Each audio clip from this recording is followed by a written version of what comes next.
We want to warn you, this video contains descriptions of sexual assault and violence. I was sexually abused when I was about 8 by an older male cousin. I've been sexually assaulted on 4 different occasions. I was 6 years old the first time that I was molested.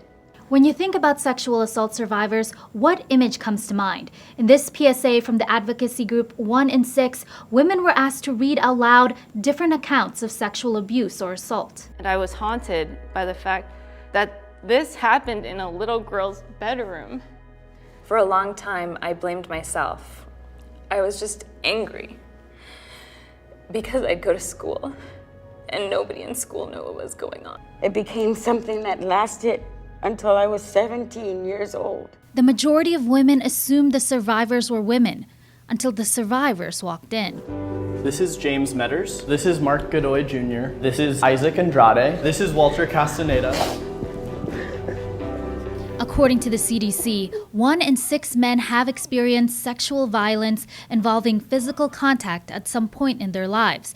But experts say that number could actually be higher, since sexual assault of boys and men is widely underreported. Recent news stories have been shedding light on this. Our mission is to help men who have had unwanted or abusive sexual experiences to live happier and healthier lives. Meredith Alling is the communications director at 1 in 6, one of the largest support networks specifically for male survivors of sexual abuse and harassment in the country. So a big part of what we're trying to do by raising awareness is kind of, break the silence and reduce the stigma so that men will be more likely to seek help and find healing. There are photos and stories of male survivors on their site. Some survivors have been abused by clergy, others by older children, family members, or teachers. That's an area where men can find a range of experiences and they often see, their own experiences reflected in one way or another.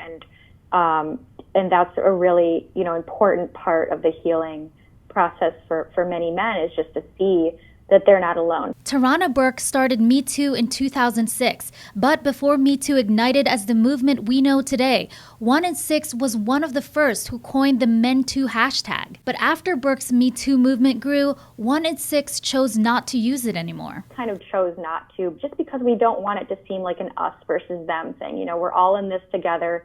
There is a systematic problem when it comes to the abuse and harassment of women, and we didn't want to take away from that. So we want to make sure to honor those women and to honor, the female survivors who really have set the stage for us to be able to do the work we do today.